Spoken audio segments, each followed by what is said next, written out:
नमस्कार, मी विलास बडे घेऊन आलोय बडे मुद्दे आणि आज बडे मुद्देमध्ये आपल्याला चर्चा करायची आहे अमेरिका, इस्रायल, इराण युद्धाची। युद्ध जरी आपल्यापासून खूप दूरपर्यंत लढलं जात असलं तरी हे युद्ध लवकर संपेल असं वाटलं होतं। त्याच्या झळा ज्या आता थेट गाव खेड्यापर्यंत पोहोचतायत त्या बसणार नाहीत असं वाटलं होतं। पण अमेरिकेचे सगळे अंदाज चुकले आणि अमेरिकेला आता या युद्धात अडकून पडावं लागलेलं आहे का? जे ट्रम्प मी युद्धखोर नाही असं म्हणत होते त्या ट्रम्प यांच्यावर आता जगभरातून दबाव येतोय का? मागे जावं तर फसगत, पुढे जावं तर विनाश, अशा विचित्र परिस्थितीत आपणच मांडलेल्या चक्रव्यूहात ट्रम्प अडकले। या सगळ्या मुद्द्याची चर्चा करण्यासाठी आज बडे मुद्द्याच्या माध्यमातून प्रश्न घेऊन आलोय। अमेरिका आपल्या युद्धात आता फसली आहे का? तिथून बाहेर पडणं, एक्झिट पॉइंट अमेरिकेला सापडत नाहीये का? ही फसगत झाली आहे का त्यांची? यासाठी चर्चा करण्यासाठी आपल्या सोबत आज राजकीय कुठल्याही पाहुण्याला बोलवलेलं नाहीये। हा विषय अतिशय गांभीर्याने समजून घेण्यासाठी या विषयातले तज्ञ आपण बोलवले। आपल्या सोबत आंतरराष्ट्रीय घडामोडींचे अभ्यासक शांभवी थिटे असतील, आपल्यासोबत आंतरराष्ट्रीय घडामोडींचे अभ्यासक थेट अमेरिकेतून संदीप पाध्ये आपल्यासोबत असतील, निवृत्त ब्रिगेडियर हेमंत महाजन सर आपल्यासोबत असतील आणि माजी विदेश सचिव सुधीर देवरे सर सुद्धा या चर्चेत सहभागी होणार आहेत। या सगळ्या मान्यवरांकडून आपण समजून घेऊया रणांगणावर काय चालू आहे आणि रणांगणावर एकमेकांना मात देण्यासाठी त्या देशांच्या डोक्यात काय चालू आणि जगात काय चालू। पण त्याआधी बघूया दिवसभरातले इतर काही महत्त्वाचे बडे मुद्दे। राज्यात अनेक ठिकाणी पोलीस बंदोबस्तात सिलेंडरचं वितरण, ग्राहकांच्या रांगा कमी होईल, बुकिंग होत नसल्यानं ग्राहक प्रचंड त्रस्त। गॅस तुटवड्याचा हॉटेल व्यावसायिकांना फटका, मुंबईत नामांकित हॉटेलच्या मेनूत कपात तर काहींवर हॉटेल बंद करण्याची नामुष्की, अनेक शहरांमधल्या प्रसिद्ध हॉटेल सिलेंडरच्या अभावी बंद। ग्राहकांकडून चुलीची मागणी वाढली, पुण्यात कोळशाच्या भट्टीला डिमांड, छत्रपती संभाजीनगरमध्ये लाकडाचे दर दुप्पट। युद्धाच्या संकटात इंधन तुटवड्याचा सामना करणाऱ्या भारताला मोठा दिलासा, इराणनं भारताचा झेंडा असणाऱ्या जहाजांना हुर्मुझ सामुद्रधुनीतून जाण्याची दिली परवानगी। जयशंकर यांची शिष्टाई यशस्वी, सौदी अरेबियातून तेल घेऊन जहाज मुंबईत पोहोचलं। आणि अमेरिका इस्रायलचा लवकरच युद्ध संपवण्याचा अंदाज चुकला, इराणनं दोन्ही राष्ट्रांना झुंजवलं। प्रति बॅरल $200 दरानं कच्च्या तेलासाठी तयार रहा, इराणची अमेरिका आणि मित्र राष्ट्रांना खुली धमकी।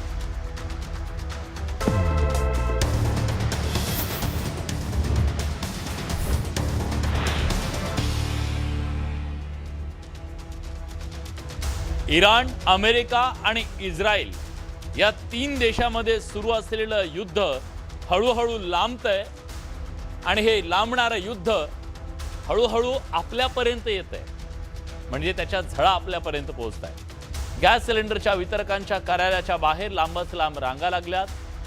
गॅस मिळाला नाही तर काय या चिंतेनं सर्वसामान्य धास्तावलेले आहेत। त्यामुळे सामान्य माणसाची जी होरपळ सुरू आहे त्यात अफवा आहेत, पण रोजच्या चुलीचा प्रश्न सगळ्यांना चिंतेत टाकतोय, म्हणूनही गॅस मिळवण्यासाठी रांगा लागतात। एजन्सीवाले म्हणतात 25 सिलेंडर येणार आहेत, मग बाकीचे लोक किती येतात? इथं इथपर्यंत 25 होते। बुकिंग केले तुम्ही? हो, बुकिंग केलेलं आहे। मिळत नाहीये। मिळत नाही म्हणजे आता गाडीच नाहीत ना। मी तर 6 वाजल्यापासून नाही, एक तर मला शुगर बीपीचा त्रास, आता इथं चक्कर यायला लागली, पाणी घेऊन बाटली घेतली पाण्याची, पाणी 3 दिवस झाला गॅस संपला होता, गॅसचा तुटवडा होता, म्हणून मी आज नंबर लावला ड्युटीला सुट्टी घेऊन कामावरून सिलेंडर घेण्यासाठी तास आलोय। म्हणजे आता आपलं काम सोडायचं आणि सिलेंडरची वाट बघत बसायचं झालं, असं झालं। आता पूर्णपणे ऑनलाईन बुकिंग बंद आहे, पुढची शाश्वती काही नाही म्हणून लोकांनी रांगा लावलेल्या आहे। पब्लिकच गॅसवर बसलेली, गॅस कधी भेटेल हीच अपेक्षा करते। इराण आणि अमेरिका इस्रायलचं युद्ध सुरू होऊन 13 दिवस उलटले। या युद्धाची झळ राज्यातल्या ग्रामीण भागाला बसू लागली आहे। राज्यातील अनेक शहरात LPG सिलेंडरचा तुटवडा असून ग्राहक पहाटेपासून गॅस वितरकांच्या कार्यालयाच्या बाहेर रांगा लावताना दिसतात। काही 6:45 वाजल्यापासून थांबलोय आम्ही दत्तवाडी चौकीच्या तिथं आणि तिथं 6:45 वाजल्यापासून आणि तिथं आल्यावर आम्हाला काल सांगितलं तिथं आहे ना, आज सांगतात की इकडे देतात. आज 7 वाजल्यापासून आम्ही थांबलोय. परत शाळेत सुट्टी झाली, माझी बी धंद्याची सुट्टी झाली. सकाळपासून 9 वाजल्यापासून उभारलो सर. अजून होणारच आहे सर. सकाळपासून चहा नाही, पाणी नाही, धंदा नाही, पाणी. पाण्याचं व्यवस्था पण नाही आहे इकडे आणि लेडीजसाठी व्यवस्था पण नाही आहे. आमची टाकी आता उद्या जर संपली तर मग काय करायचं ना. आम्ही नाही चूल करू शकत नाही, काही करू शकत नाही. गॅस भरून यायलाच पाहिजे. युद्ध सुरू झाल्यानंतर घरगुती सिलेंडर बुकिंगसाठीचा 21 दिवसांचा नियम बदलून 25 दिवसांवर करण्यात आला. मात्र इकडे दापोलीत 45 दिवसानंतर सिलेंडर बुकिंग घेतलं जाणार आहे. त्यामुळे ग्राहक पॅनिक झाल्याचं पाहायला मिळतंय. लोक घरात गॅस शिल्लक असला तरी सुद्धा इकडं अचानक लोक घरातून गॅस भरण्याच्या लाईनला आलेत आणि इथं एवढी गर्दी आहे की बस सकाळी मी तर 9 वाजल्यापासून लाईनला आहे. आता समजा गॅस घरचा पण गॅस संपला तर इथं जर गॅस नाही भेटला तर करायचं काय. आपण फ्लॅट मधून काय कुठं चूल पेटवणार नाही, आपल्याला लाकडं बिकडं कुठं भेटणार नाही. म्हणजे परिस्थिती गंभीर आहे सर. हातातली कामं सोडून, ऑफिस बुडून, लेकरा बाळांना घरी सोडून लोक सिलेंडर घेण्यासाठी 8-8 तास रांगा लावतायत. अशा वेळी जर गॅस मिळाला नाही तर वितरक आणि ग्राहकांमध्ये हमरीतुमरीची पाळी येते. 80 नंबर मेरा था, 40 नंबर में खत्म हो जा रहा पूरा माल. अभी हम लोग क्या करेंगे? सुबह से खड़े ले. फ्रॉड हो रहा ज्यादा. 5 साल हो रहा माल यहाँ से. आम्ही सकाळपासून आम्ही इथं उभं आहे. आम्हाला सिलेंडर भेटलत नाही. ती लोक येते बाटला घेऊन जाते डायरेक्ट घेऊन जाते. ते पावती आहे बिती काय काय आहेत नाही याच्याकडे. आम्ही नंबर लावलेला आहे, याचा आमचा नंबर मागे. सकाळपासून आले आम्ही 9 बजे. परेशान करके रखेले. नंबर नजदीक आ रहा, ब्लैक कर दे रहे उधर से बाहर से. लेडीज लोग क्या करेंगी? रोजा रख के धूप में बैठे ले, बच्चे छोड़ के आए ले. जरा सी लेडीज की कोई है नहीं यहाँ पे कदर. एकीकडे LPG सिलेंडर मिळवण्यासाठी ग्राहक लांबच्या लांब रांगा लावत असताना वितरक मात्र गॅसचा मुबलक पुरवठा आहे, लोकांनी घाबरून जाऊ नये असं आवाहन करताना दिसत आहेत.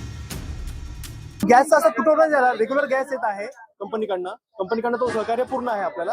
फक्त कमर्शियल सिलेंडर मध्ये त्यांनी ते रिस्ट्रिक्शन आणलेलं आहे आणि बुकिंग जी आहे ही 25 दिवसाच्या नंतरच होत आहे. तर ग्राहकांना आमचं तेच आव्हान आहे का त्यांनी बुकिंग करताना 25 दिवसाच्या नंतर बुकिंग करावं, पॅनिक मध्ये येऊन बुकिंग करू नये. एकीकडे गॅस सिलेंडर मिळवण्यासाठी राज्यात ग्राहकांची धावपळ उडाल्याचं चित्र आहे. युद्धजन्य परिस्थितीच्या पार्श्वभूमीवर सरकारनं व्यावसायिक गॅस सिलेंडर विक्रीला ब्रेक लावलाय. त्यामुळे घरगुती गॅस ग्राहकांची चिंता वाढली आहे. पण आज भारताकडे 40 दिवस पुरेल इतका LPGचा बफर स्टॉक उपलब्ध आहे. तसंच भारत आता केवळ मध्य पूर्वेवर अवलंबून न राहता अमेरिका आणि ऑस्ट्रेलियाकडून अधिक आयात करण्याच्या तयारीत आहे. केवळ साठेबाजी रोखण्यासाठी LPGच्या बुकिंगचा कालावधी 4 दिवसांनी वाढवण्यात आला असून नागरिकांनी घाबरून जाऊ नये असं आवाहन सरकारकडून करण्यात येत आहे. Bureau report, news 18 Marathi. आता वळूया आपण आजच्या चर्चेच्या मुद्द्यात. मंडळी, बलाढ्य अमेरिकेची युद्धाच्या पूर्वी गर्जना काय होती? आम्ही इराणला सहज चिरडून टाकू, आम्ही इराणला आठवड्याभरात गुडघ्यावर आणू. पण आज चित्र काय? चित्र आहे अमेरिकेचे सगळे मनसुबे युद्धाच्या रणांगणात ध्वस्त होत आहेत. ज्या इराणला ट्रम्प शरण येण्याची धमकी देत आहेत, तोच इराण उलट अमेरिकेला युद्ध थांबवण्यासाठी अटी आणि शर्थी घालू लागलाय. याचा अर्थ काय? ज्या इराणला कमी लेखण्याची चूक अमेरिकेनं केली, तो इराण आज अमेरिकेच्या गळ्यातला फास बनलाय का? जगातल्या सर्वात बलाढ्य लष्करी शक्ती असलेली अमेरिका आज स्वतःच्याच विणलेल्या चक्रव्यूहात अडकून पडलीये का? मुळात अमेरिकेची ही टगेगिरी तिला महागात पडतीये का?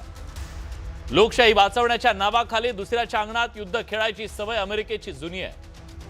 पण इराण हा अफगाणिस्तान नाही, किंवा इराण हा इराक सुद्धा नाहीये, हे त्यांनी दाखवून दिलंय.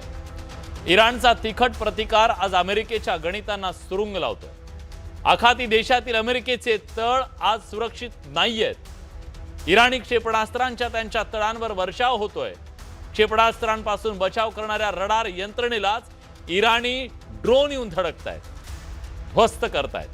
अनेक अमेरिकन सैनिकांना आपले प्राण गमवावे लागत आहेत. इराणचंही प्रचंड नुकसान होत आहे, त्यांचेही तळ उद्ध्वस्त होत आहेत. अनेक माणसं मारली जात आहेत, निरपराधही मरत आहेत. कोरियामध्ये ज्याप्रमाणे अमेरिकेला थाड यंत्रणा तैनात करून बचावात्मक पवित्रा घ्यावा लागला, तीच वेळ आज पश्चिम आशियात आली आहे का? ही केवळ युद्धाची ठिणगी नाही, अमेरिकेच्या आजवरच्या वर्चस्वाला बसलेला जबरदस्त तडा आहे, अशी ही मांडणी केली जाते. इराणनं आपल्या रणनीतीने अमेरिकेला एका अशा वळणावर आणून सोडलंय जिथून मागं फिरणं नामुष्की आहे आणि पुढे जाणं विनाश. अमेरिकेला वाटलं होतं की आपण हल्ला केल्यास इराणमध्ये अंतर्गत बंड उफाळून येईल. अमेरिकेला वाटलं होतं की खामेनींचा खात्मा झाल्यानंतर इराण कोसळून पडेल आणि तिथे नेतृत्वासाठी अभूतपूर्व संघर्ष पेटेल. मग आपल्याला इराण ताब्यात घेणं सोपं जाईल, पण तसं काहीच घडत नाहीये. त्यामुळे आता युद्ध कसं थांबवायचं हा अमेरिकेसमोरचा एक गहन प्रश्न आहे. पण अमेरिकेला या युद्धातून बाहेर पडण्याचा एक्झिट पॉइंट सध्या सापडत नाहीये का? व्हिएतनाममध्ये जे झालं, अफगाणिस्तानमधून ज्या मानहानीकारक पद्धतीनं त्यांना परत जावं लागलं, त्याची पुनरावृत्ती इराणच्या रणमैदानात होतीये का? अमेरिकेसाठी ही लढाई आता केवळ प्रतिष्ठेची उरली आहे का?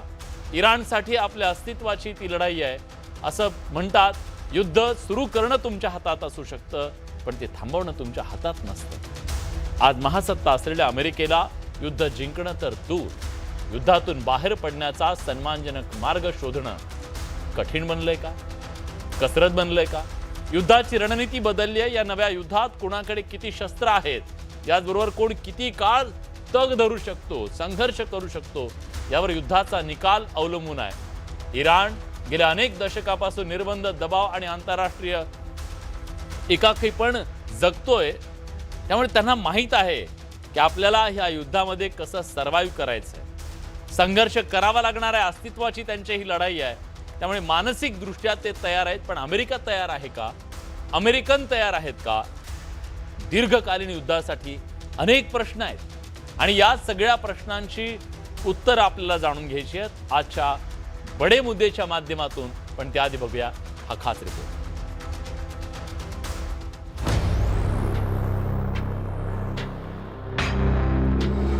पश्चिम आशियात तणाव वाढल्यानंतर इराण आणि इस्रायल यांच्यातील संघर्ष उघडपणे समोर आला.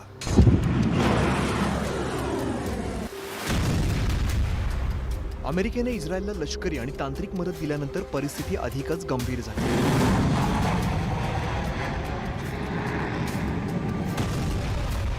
दोन्ही देशांच्या हल्ल्यात इराणचे सुप्रीम लीडर अली खामेनी यांचा मृत्यू झाला, तरीही इराणने माघार घेतलेली नाही. हजरत आयतुल्लाह उलमा इमाम खामेनी दुरूद मिळवते. इराणने युद्ध परिस्थितीला तोंड देण्यासाठी तयारी 30 वर्षांपूर्वीच सुरू केली होती. त्या दृष्टीने इराणने संरक्षण सिद्धता केली होती. इतकंच नव्हे तर इराणची लढाई पारंपरिक युद्धावरती आधारित नसून बहुस्तरीय रणनीतीवरती आधारित आहे. इराणने या युद्धामध्ये कोणत्या 3 प्रमुख पद्धती वापरल्यात ते आता आपण बघूया.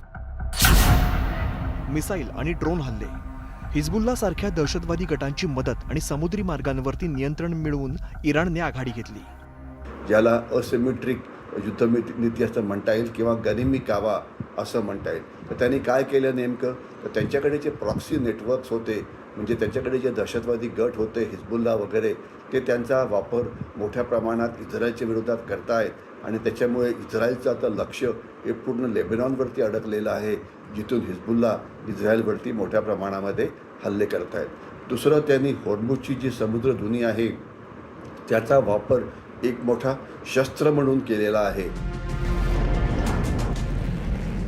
इराणने अमेरिकेला मोठा दणका देण्याची तयारी आधीच केली होती. त्यामुळेच पश्चिम आशियातील अमेरिकेच्या लष्करी तळांवरती जोरदार हल्ले चढवण्यात आले.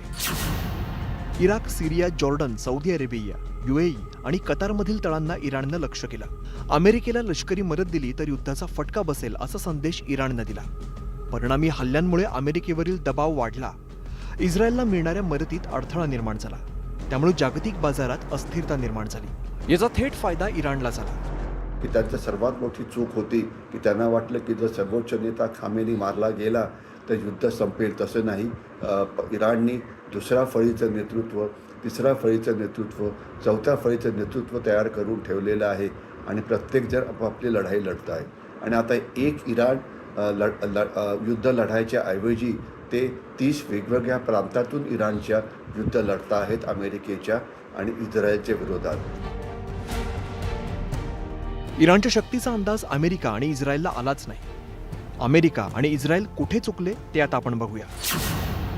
इराणची लष्करी क्षमता वाढलेली आहे. इराणने स्वतःची मिसाईल आणि ड्रोन क्षमता मोठ्या प्रमाणात वाढवली. इराणने अनेक दहशतवादी गटांना प्रोत्साहन दिलं, त्यामुळे इराणला मदत झाली. अमेरिका आणि इस्रायलला जलद विजयाची अपेक्षा असताना युद्ध लांबलं. अमेरिका आणि इस्रायलची दीर्घकालीन युद्धाची तयारी नव्हती. या गंभीर चुका दोन्ही देशांना महागात पडल्या. डोनाल्ड ट्रम्प यांना लढाईचे डावपेच कशाशी खातात याची अजिबात कल्पना नाही. मनात आलं की युद्ध सुरू करा, त्यांनी युद्ध सुरू केलं. त्यांनी अत्यंत महागडी शस्त्र वापरून जी स्वस्तातली शस्त्र आहेत इराणची, म्हणजे ड्रोन्स आहेत किंवा किंवा क्षेपणास्त्र आहेत, खास तर क्रूज क्षेपणास्त्र वगैरे, यांचं नुकसान केलं. म्हणजे एक 20-25 लाखाचं ड्रोन पाडण्याकरता 30-40 कोटीचं तुम्ही क्षेपणास्त्र वापरलं. इराणची भौगोलिक रचना पाहिली तर मोठा भूभाग आणि डोंगराळ प्रदेश आहे. तसंच स्वदेशी शस्त्रनिर्मिती करून इराणने ताकद वाढवली आहे. तेलात आत्मनिर्भर असल्यामुळे इराणचं बळ अनेक पटींनी वाढतं. त्यामुळे अमेरिका आणि इस्रायलला इराणवरती पूर्ण लष्करी विजय मिळवणं शक्य झालं नाही. Bureau report, news 18 Marathi.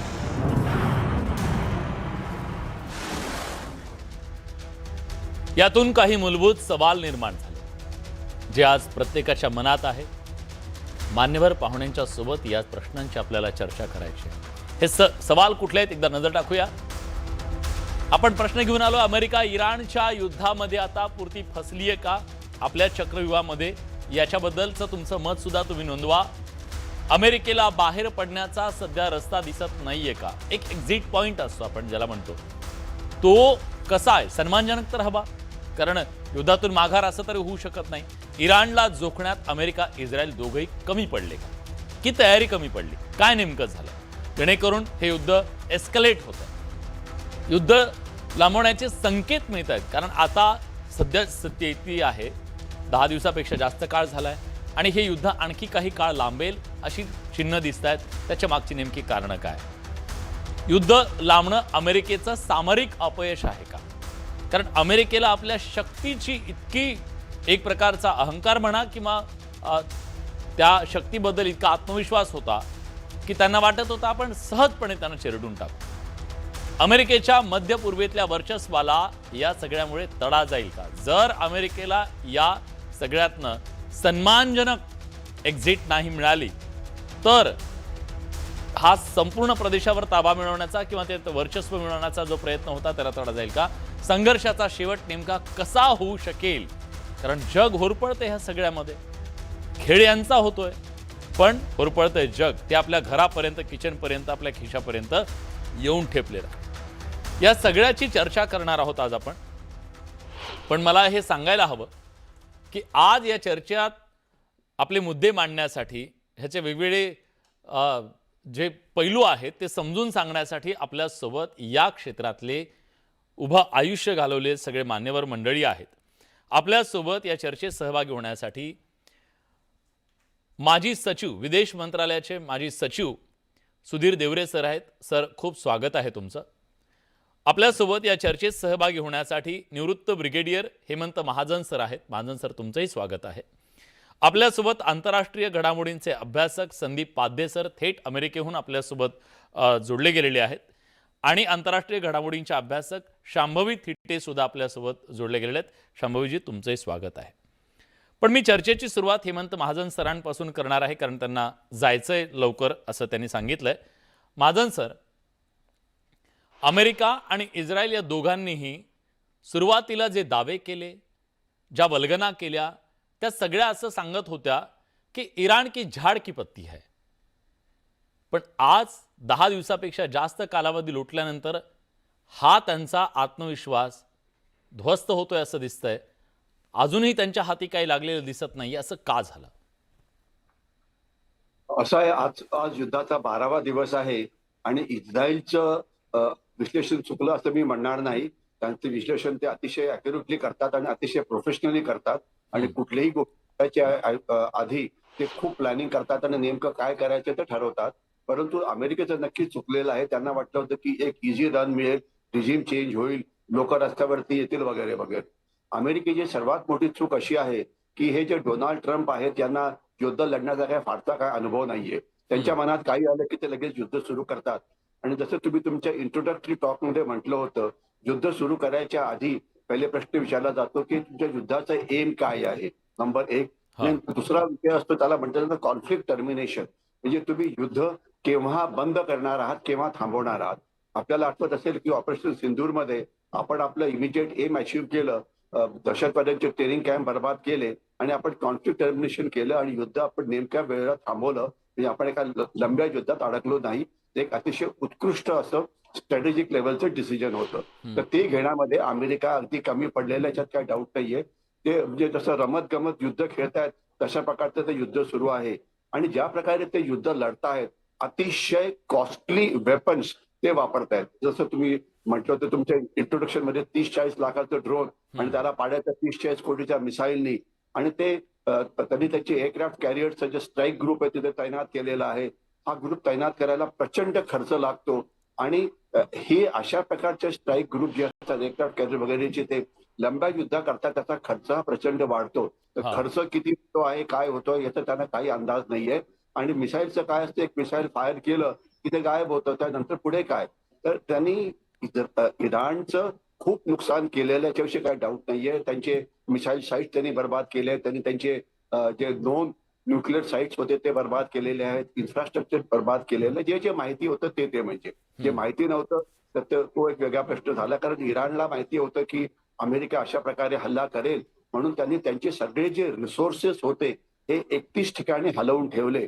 म्हणजे नेतृत्व, पहिल्या फळीचं नेतृत्व, दुसऱ्या फळीचं शस्त्र, मिसाईल्स, क्रूज मिसाईल्स, ड्रोन्स वगैरे. तर त्यांनी एका लंब्या युद्धाची तयारी करून ठेवलेली आहे ज्याकरता म्हणजे अमेरिका अशा प्रकारे तयार नव्हतं. आणि दुसरं त्यांनी याच्यामध्ये गल्फ ऑफ होर्मुझला आपला एक हुकमी एक्का बनवलेला आहे. तर इथून एक 20 ते 25% तेल इथून जातं आणि जर हे आपण तेल थांबवलं तर जगावरती फार एक मोठा परिणाम होतो. तर त्याच्यामुळे त्यांनी हा दुसरा मुद्दा केला. आणि तिसरं, अमेरिकेचे जे बेसेस आहेत आखाती देशामध्ये, बहारीन आहे, कुवैत आहे, इथे हे खरं म्हणजे लष्करी बेसेस ज्याला म्हणणं चुकीचं राहील, हे खरं more of an administrative bases होते. म्हणजे यांची स्वतःची रक्षण करण्याची जी क्षमता होती ही अत्यंत कमी होती. म्हणजे आता इमॅजिन करा, बहारीनच्या बेसवरती हल्ला होतो आणि बहारीनचा बेस बर्बाद होऊन जातो. कारण ते more of an administrative bases होते. त्यांना जे एडी कव्हर पाहिजे, त्यांना जे मिसाईल कव्हर पाहिजे, त्यांना जे इतर लढण्याच्या हे पाहिजे ते त्याच्याकडे नव्हतं ते. तर त्याच्यामुळे हे बेसेस हे त्यांना म्हणजे एक हँडिकॅप निर्माण झालेली आहे. आणि एक महत्वाचा मुद्दा जो तुमच्या या इंट्रोडक्टरी टॉक मध्ये आलेला नाहीये तो म्हणजे ज्यावेळेला अमेरिका अशा बाजूने येतं तर लक्षात ठेवा लगेच चीन याच्यात नाक खोपसतं आणि चीननी प्रचंड प्रमाणामध्ये मदत केलेली आहे इराणला. इराणला त्यांनी टेक्नॉलॉजिकल इंटेलिजन्स पुरवलंच आहे. त्यांचं लक्ष पूर्ण अमेरिकेचे जे फायरिंग बेसिस आहेत त्याच्यावरती पूर्ण आहेत, तिथे देतातच आहेत. प्लस त्यांनी ते शस्त्र पुरवत आहेत, क्रूज मिसाईल पुरवत आहेत, ड्रोन पुरवत आहेत. आणि याच्यामध्ये अशा पण मीडियामध्ये बातम्या येत आहेत की रशियाने सुद्धा आता मोठ्या प्रमाणामध्ये या युद्धामध्ये केवळ टेक्निकल इंटेलिजन्स द्यायच्या ऐवजी रिसोर्सेस देऊन या युद्धात त्यांनी भाग घेतला. कारण या दोन्ही राष्ट्रांची इच्छा आहे की अमेरिका जे इथल्या या जाळामध्ये अडकलेलं आहे त्यांना इथे अजून अडकवू द्या. त्याच्यामुळे जी डोनाल्ड ट्रम्पची जी मिजाज खूप चढलेली होती की मी काही पण करू शकतो, तर त्यांना आता याच्यामध्ये एक मोठा धक्का लागणार आहे. कारण त्यांनी हा कधी अंदाजच केला नव्हता की तुम्हाला कॉन्फ्लिक्ट टर्मिनेशन कसं करायचं, नेमकं काय पाहिजे. आता शेवटचा मुद्दा असा आहे की त्यांनी युद्ध थांबवायचं कसं. तर या आता युद्धामध्ये शेवटी युद्धामध्ये एक म्हणता येईल की आम्ही त्यांची सगळी मिसाईल सिस्टम बर्बाद केली म्हणून युद्ध थांबवूया. दुसरं, आम्ही त्यांची जी न्यूक्लिअर वेपन्स माहिती होती ती जवळजवळ तोडली म्हणून युद्ध थांबवूया. किंवा तिसरं, आम्ही एक अतिशय जबाबदार राष्ट्र म्हणून युद्ध थांबवूया. त्यांना आता काहीतरी कारण शोधून युद्ध थांबवण्याकरता कारण शोधावं लागेल. कारण हे युद्ध त्यांना परवडणारं नाहीये. इराणचं युद्ध हे किती काळाने लढलं जाते युद्ध आहे आणि त्यांनी हे अतिशय चांगल्या पद्धतीने ते लढलेले आहेत. तर त्याकरता त्यांच्या गनिमी काव्याचं किंवा त्याला एक मल्टी डोमेन वॉरफेअर म्हटलं जातं किंवा सप्लाय चेन वॉरफेअर म्हटलं जातं किंवा त्याला using gulf of Hormuz as a strategic weapon म्हटलं जातं. या सगळ्या पद्धतीचा त्यांनी अतिशय उत्कृष्टपणे वापर केलेला आहे आणि त्याचा त्यांची परिणाम लढाई सुद्धा या जी सगळ्यामध्ये दिसतोय. आपण ह्या सगळ्या मुद्द्यांच्या बद्दल बोलत असताना देवरे सर मला हेच तुमच्याकडून जाणून घ्यायचं आहे की अमेरिकेनं एक प्रकारची आगळीक तर केली, पण ती आगळीक करत असताना नेमकं कुठे चुकलं त्यांचं, जेणेकरून आज ते त्या ट्रॅपमध्ये अडकलेत असं सर जसं सांगतायत तसं, आणि सगळ्या जगाला सुद्धा हेच वाटतंय की ही फसगत झाली आहे. तुम्हाला वाटतं का तसं की अमेरिकेची फसगत झाली आहे? एकतर अमेरिकेच्या समोर अशी स्पष्ट अशी उद्दिष्ट नव्हती काही, की या लढाईतनं त्यांना काय मिळवायचंय. हे सारखे त्यांचे गोल पोस्ट बदलत आहेत गेल्या 10-12 दिवसामध्ये. तर पहिल्यापासूनच याच्यामध्ये अशी क्लॅरिटी अशी काही नव्हती की त्यांना कोणत्या ऑब्जेक्टिव्हसाठी लढाई करायची. केवळ इस्रायल म्हणत आहे, नेतन्याहू त्यांच्यावरती दबाव टाकतो आहे म्हणून ही लढाई बरीचशी झाली असं म्हणता येईल. गेले 25-30 वर्ष इस्रायल आणि विशेषतः नेतन्याहू अमेरिकेवरती असा दबाव टाकायचा प्रयत्न करत होता, पण ह्याच्या आधी अमेरिकेच्या अध्यक्षांनी त्याला मान्यता दिलेली नव्हती. यावेळेला ट्रम्पच्या एकूण सगळ्या महत्वाकांक्षा म्हणा, त्यांचं एकूण वागणं म्हणा, त्यामुळे त्यांना हो म्हटल्यामुळे ही अमेरिकेची सगळ्यात मोठी चूक आहे असं म्हणता येईल. दुसरी चूक म्हणजे असं की अमेरिकेला आपला स्वतःचा इतिहास हा खरं म्हणजे तिथे इतके तज्ञ लोक आहेत त्याची आठवण व्हायला हवी होती.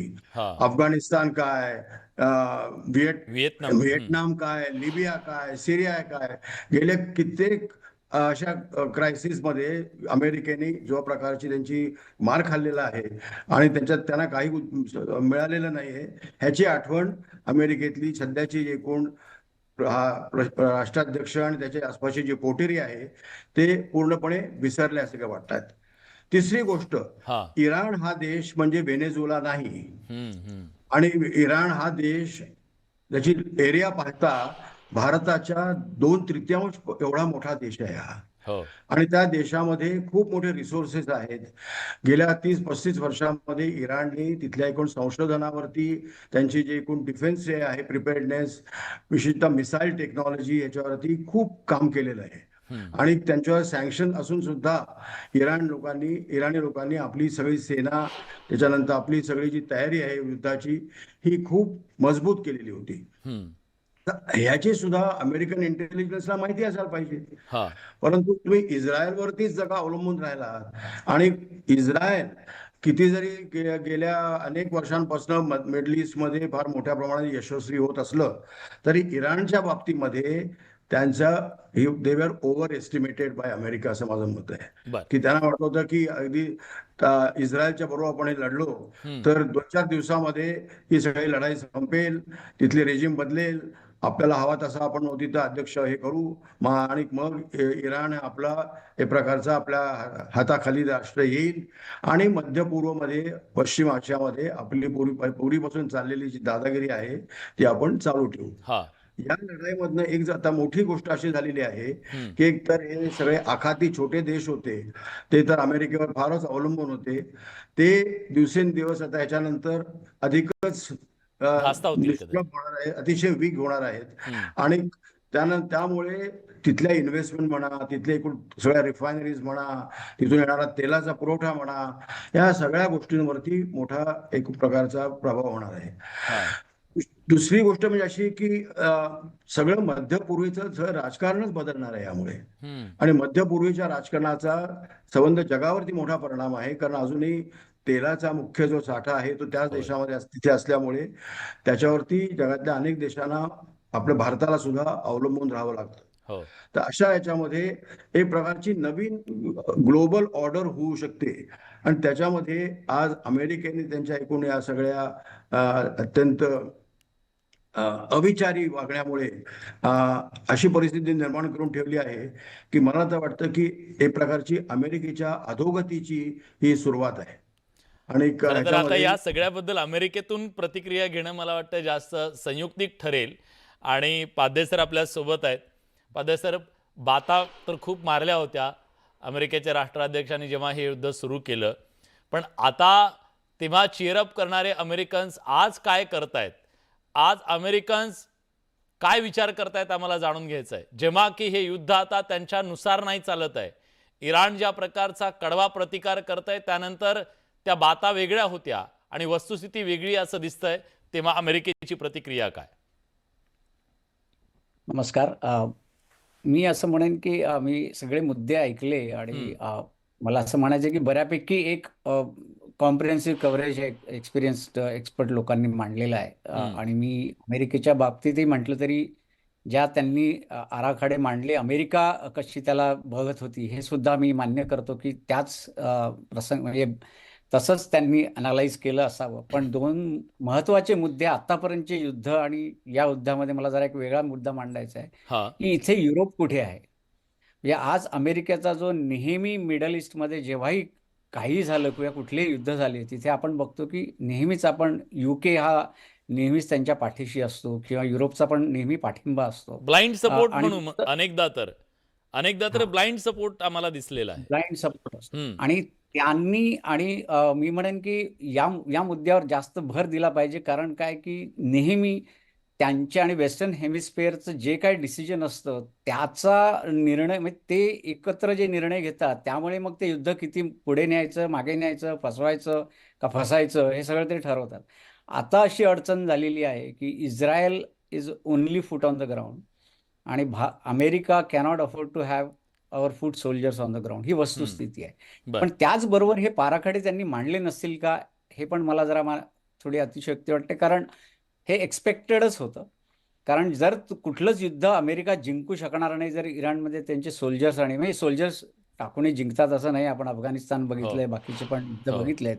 पण महत्वाचा मुद्दा असा आहे की नुसत्या एअर आणि याच्यावर तुम्ही फक्त त्याची कॅपॅबिलिटी वीक करू शकता आणि ते ऑब्जेक्टिव्ह जरी त्यांचं न्यूक्लिअर फॅसिलिटी असो की मिसाईल आर्मामेंटची फॅसिलिटी असो किंवा त्यांची जी कुवत असेल धमकी द्यायची इस्रायलला ती कमी करायची, ते जर आपण म्हटलं की जर तो प्रायमरी मुद्दा होता, रिझिम चेंज करायची आहे. म्हणजे आम्हाला जे जाणवतंय म्हणजे रिझिम चेंज आपण म्हणू की I won't say it was a by product but that definitely was something America wanted to project की आम्हाला रिझिम चेंज करायची. कारण मडुरोचं जेव्हा त्यांनी ते केलं तेव्हा त्यांच्या लक्षात आलं की ते that works well with American public आणि अमेरिकेच्या लोकांनी त्याला म्हणजे वा काय कामगिरी झाली असं झालं आणि काय यंत्रणा आपली छान आहे असं दाखवल्या गेलं. त्यामुळे तो एक हुकमी ब्राउनी पॉईंट मिळवायसाठी डेफिनेटली त्यांना ते प्रोजेक्ट करावं लागलं.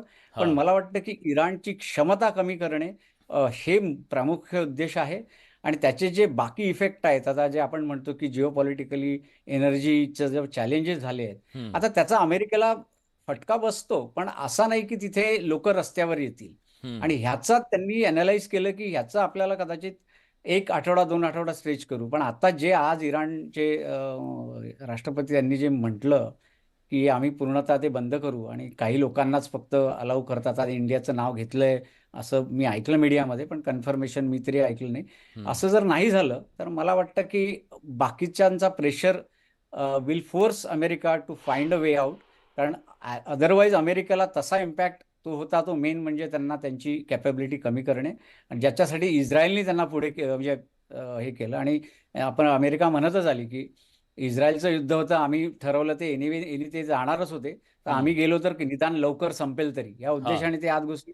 कदाचित ते संपणार नाही पण त्याचे परिणाम बाकीच्यांना जास्त आहेत, युरोपला जास्त आहेत असं मला वाटतं. आणि एशिया ऑफकोर्स आपापले मार्ग काढतील आणि मिडल ईस्ट तर वीक झालाच आहे, बाकीच्यांनी सांगितलेलंच आहे. ठीक आहे, मी शांभवीजींना विचारतो त्याबद्दल की माझे 3 प्रश्न आहेत तुमच्यासाठी. एक, इराणला जोखण्यात ते कमी पडले का? प्रश्न क्रमांक 1 आहे. दुसरा, मादुरोला आपण सहज उचललं आणि इथं आपण खामेनींना सहज मारलं म्हणजे विषय संपलेला आहे. खामेनीचा खात्मा म्हणजे विषय संपलेला आहे. ही 2 गोष्टी. आणि तिसरं म्हणजे सगळे आपल्या मदतीला येतील, जसं आता इंग्लंड आहे, स्पेन आहे, हे युरोपीय देश आहेत, सहज आपल्या मदतीला येतील. ह्या तिन्ही बाबतीमध्ये फसगत झाली का? सगळ्यात आधी जे मदुराव किंवा खामेनींचा विषय आहे, तर आपण एक गोष्ट लक्षात घ्यायला पाहिजे की जेव्हा आपण आंतरराष्ट्रीय घडामोडींचा अभ्यास करतो तेव्हा एक थिअरी आहे, थिअरी ऑफ रिअलिझम. तर त्या थिअरीनुसार म्हटलं असं जातं की जगात अंदागोंदी सुरू आहे आणि हे जे आंतरराष्ट्रीय राजकारण आहे हा काही पुरुषांचा जो अहंकार आहे त्याचा सगळा खेळ आहे. तर हा कुठेतरी आपल्याला अमेरिकेकडून झालेला दिसतोय. तर ही जी थिअरी ऑफ क्लासिकल रिअलिझम आहे ती आपल्याला इथे जाणवते. हा पहिला मुद्दा. दुसरा मुद्दा, अमेरिकेनी एक्झिट प्लॅन आशियामध्ये कधीच तयार केला नव्हता असं मला वाटतं. आपण अफगाणिस्तानचा इतिहास लक्षात घेतला, आपण व्हिएतनामचा इतिहास लक्षात घेतला, तर एक्झिट प्लॅन ह्या बाबतीत अमेरिकेनी एशियाला किंवा आशिया खंडाला नेहमीच कमी समजलं आणि इराणमध्ये सुद्धा त्यांनी तेच केलं. मागच्या वेळेला युद्ध 12 दिवसात थांबलं होतं, तर ह्या वेळेला 7 दिवसात थांबेल असा विचार करून हे युद्ध सुरू करण्यात आलं का, हा पहिला मोठा प्रश्न आहे. कारण त्यांचा विचार नक्कीच तो असणार आहे. तिसरी गोष्ट, जेव्हा इराण पुढे आलं होतं निगोसिएशन साठी, जेव्हा इराण तयार होतं तेव्हा अमेरिकेने सगळ्यात आधी विरोध केला होता की आम्ही आमचं जे काही गोल आहे, अणुसाठे आहेत आणि अणुशस्त्र जिथे बनवली जातात ती नष्ट झालेले नाहीयेत, त्यामुळे आम्ही हल्ले करत राहू. तर हा तिसरा मुद्दा आहे जिथे अमेरिकेकडे एक सुवर्ण संधी होती युद्ध थांबवायची. जेव्हा खामेनीचा खात्मा झाला त्याच्यानंतर ती अमेरिकेने गमावली. आता चौथा महत्वाचा असा मुद्दा आहे की अमेरिकेने ह्या सगळ्या युद्धात पडताना काय विचार केलेला असेल असं मला वाटतं की एक अमेरिकेनी नेव्हल फ्लीट जी आहे ती अमेरिकेची खूप स्ट्रॉंग आहे, पण स्ट्रॅटेजिकली इराणनी जे काही हल्ले केले ते सौदी असू दे, कतार असू दे किंवा बहरीन असू दे, ओमान, ह्या सगळ्यांच्या ज्या इंधन म्हणजे ऑइल रिफायनरीज आहेत तिथे हे सगळे हल्ले झाले ज्या अमेरिकन नेव्हल फ्लीटला इंधन पुरवठा करत होत्या.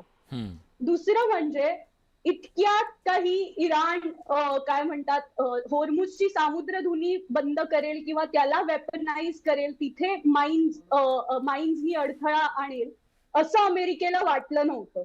पण ही गोष्ट अगदीच होण्यासारखी होती, कारण हार्मुझची जी सामुद्रधुनी आहे त्याची जी डेप्थ आहे ती फार कमी आहे, त्यामुळे तिथे हे वेपनाइज करणं हे फारच इझी आहे आणि फारच प्रॅक्टिकल आहे.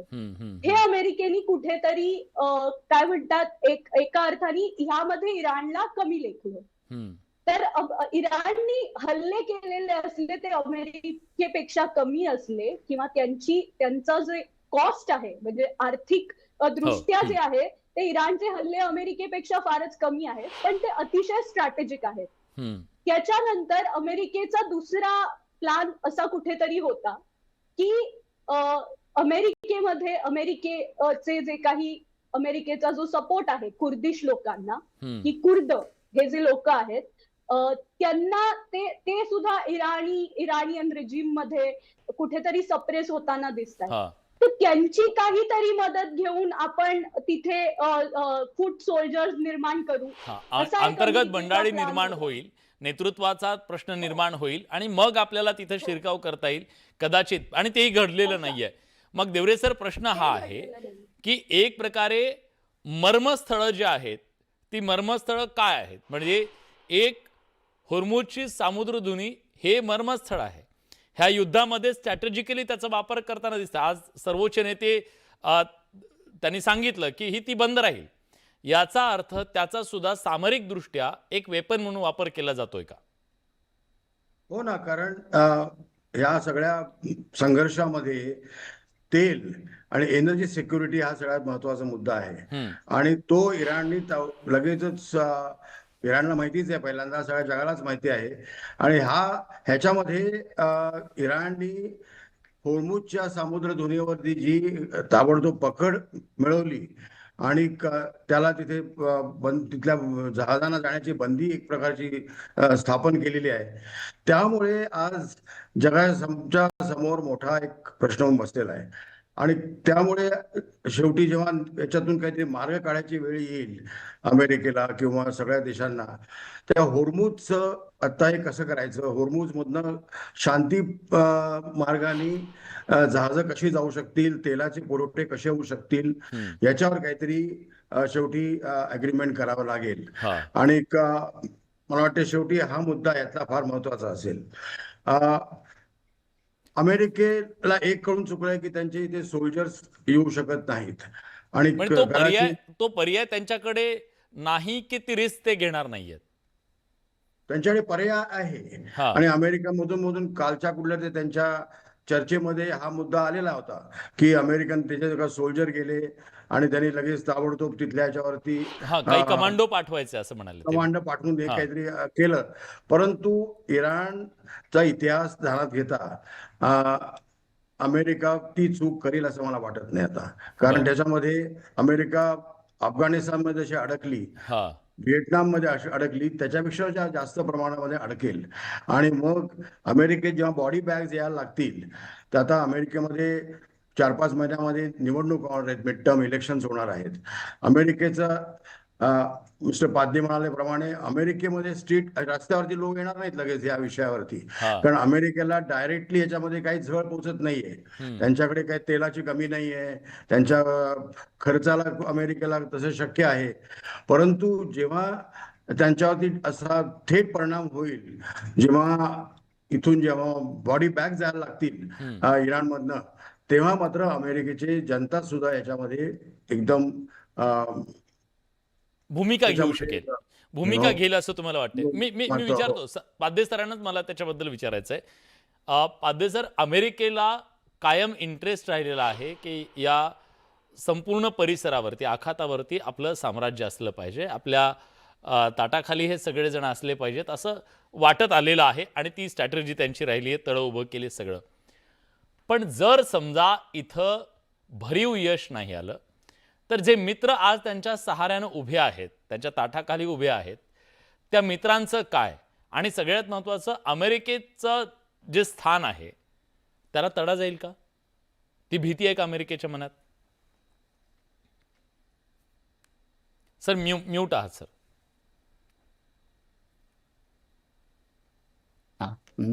मी एका दृष्टीने म्हणेल की अमेरिका त्या बाबतीत तेवढा विचार करते का किंवा आत्ताचं प्रशासन करते का असं मला वाटत नाही. आत्ताचं जे होतं ते मी म्हणेन की जे युद्ध झालेलं आहे त्याच्याचे आता आपण जर का नुसतं इराणचा जरी फक्त विषय बघितला की इराण ह्या म्हणजे आपल्या भाषेत म्हणायचं तर अवघड जागेचं दुखणं गेले 40 वर्ष ना गल्फ पण म्हणतंय आणि अमेरिकाला पण वाटतंय आणि वेस्टर्न हेमिस्फिअरला तो एक मोठा न्यूक्लिअर त्यांचे जे अम्बिशन्स होते त्याच्यामुळे वाटत आलेला आहे. तर हा जो प्रश्न कधीतरी निकाली काढायचा ह्याचा निर्णय गेले कितीतरी वर्ष प्रलंबित होता आणि इस्रायलने कितीतरी वेळा इंटेलिजन्स दिलेला आहे. आपण बायडन यांच्या कारकिर्दीत सुद्धा अशी एक वेळ आली होती की मी असं आधीचे परराष्ट्रमंत्री म्हणाले की फक्त आम्ही 30 मिनिटं डिसिजनच्या दूर होतो की आता युद्ध करायचं की नाही. आपण बघितलं तर इराणचा हा प्रश्न हा खूप क्रॉनिक म्हणायला पाहिजे, त्यांना तो सोडवायचा होता. आणि ट्रम्प यांची स्वतःची जी इमेज आहे किंवा मी प्रत्येक जगातले मोठे प्रॉब्लेम सोडवू शकतो आणि ते मी करून दाखवू शकतो, ही जी महत्वाकांक्षा आहे ती प्रचंड मला वाटते की या बाबतीत त्यांनी त्याला म्हणजे इस्रायलनी खतपाणी घातलं असेल किंवा त्यांच्या निर्णयाला त्यांना असं वाटलं असेल की let's go ahead and get it done. याच्यामध्ये गल्फचे जे त्यांचे मित्र आहेत त्यांना इम्पॅक्ट होणार हे माहिती होतं, परंतु इस्रायलनी कदाचित तो कॉन्फिडन्स दिला असेल की हे युद्ध आपण लवकर संपवून यांच्यावर एवढा इम्पॅक्ट होणार नाही. तर आता हे जर माझ्या मते that will be critical also, कारण अमेरिकेला पूर्ण हे सोडून पण चालणार नाही. कारण आपण बघितलं तर ऑइलवरचं डिपेंडन्सी अजूनही जगाची इतकी कमी झालेली नाहीये, हे एका युद्धाहून सिद्ध झालेलं आहे. त्यामुळे ऑइल म्हणा किंवा गॅस म्हणा, जोपर्यंत त्याचे पर्यायी एनर्जी सॉव्हरेनिटी प्रत्येक देश शोधत नाही तोपर्यंत हा प्रॉब्लेम मला वाटतं की चालूच राहील. आणि तोपर्यंत अमेरिकेला तिथली स्वतःची सत्ता गमावणं मला नाही वाटत की त्यांचा कंट्रोल गमावणं झेपणार आहे. माझ्याकडे वेळ खूप कमी आहे आता, शेवटची 2 मिनिटं आहेत म्हणून शामवीजींकडे जातो मी. एक्झिट पॉईंट काय असू शकतो आता या सगळ्या परिस्थितीमध्ये? कारण एकतर सगळ्यांचा सार आला की अमेरिकेला नाही जगालाही परवडणार नाहीये हे युद्ध पुढे एस्केलेट होणं. तुम्हाला काय वाटतं एक्झिट पॉईंट काय असू सध्या सौदी आणि कतारच्या मदतीने अमेरिका इराण सोबत निगोशिएट करायचा प्रयत्न करतोय, अशा बातम्या येत आहेत. तर सौदी आणि कतारच्या मध्यस्थीने कुठेतरी हे युद्ध थांबू शकतं. आणि मला एक छोटासा मुद्दा मांडायचा आहे. आपली सगळी चर्चा झाली युरोप विषयी, की युरोप अमेरिकेला मदत का करत नाहीये. तर युरोपचे ऑलरेडी हात पोळलेत रशियन युद्धामुळे, आणि जे रशियन सँक्शन ऑइल आहे ते युरोप घेत आहे. अमेरिकेसाठी व्हेनेझुएलाचा पर्याय जो आहे तो ओपन आहे मागच्या अनेक वर्षांपासून. त्यामुळे आता युरोपला सुद्धा कुठेतरी जाणवतंय की हा सगळा जो तेलाचा खेळ आहे ह्याच्यामध्ये आपल्याला जे तेल घ्यायला लागतंय ते जास्त महाग पडतंय. अमेरिकेकडे त्यांचे ऑप्शन्स ऑलरेडी ओपन आहेत. म्हणजे यांच्या सणकीपणामुळे आपण हात पुळवून का घ्यायचे असं त्यांचं एकंदरीत. एक्झॅक्टली. तर हा सगळा जो आहे एक्झिट पॉइंट अमेरिकेचा आता बहुतेक सौदी आणि कतार मध्यस्थी करूनच जो काही मार्ग निघेल तो निघेल. पण ह्यामध्ये अमेरिका अतिशय परत अमेरिकेचं अफगाणिस्तान कुठेतरी होताना दिसतंय. आणि अनेकांना व्हिएतनाम सुद्धा आठवतंय. पण बघूया की या सगळ्यातनं मार्ग निघणं खूप गरजेचं आहे. त्याचं कारण असं आहे की कोणाच्या तरी सणकीपणाची किंमत सामान्य माणूस आपल्या नोकरीतून, आपल्या रोजच्या कामधंद्यातून, आपल्या स्वप्नातून आणि आपल्या जीवानं सुद्धा ती चुकवत असतो, ज्याचा काही संबंध नाही या सगळ्याशी. आशा करूया त्याच्या या सगळ्यातून, या झळांमधून त्याची मुक्तता होईल. खूप धन्यवाद तुमचे सगळ्यांचे. मी मनापासून आभार व्यक्त करतो. आजच्या या चर्चेत आपण आलात, आपली मतं मांडलीत आणि समजून सांगितलं आम्हाला हे सगळं युद्ध आणि त्याच्या मागची सगळी रणनीती आणि त्याचे परिणामसुद्धा. पण प्रेक्षकांना काय वाटतं जाणून घेऊया. जेव्हा अमेरिकेनं युद्ध केलं, पण अमेरिका युद्धात आता फसली आहे का आपल्या चक्रव्यूहात, हा प्रश्न आपण विचारला. 94% प्रेक्षक म्हणतायत होय अमेरिका फसली आहे, 6% नाही असं म्हणतायत. चक्रव्यूहाचं एक वैशिष्ट्य असतं, चक्रव्यूहात शिरता येतं पण बाहेर पडता आलं नाही की मग अडचण. आज तीच बडे मुद्देच्या चर्चेत आज आपण इथेच थांबतो. धन्यवाद.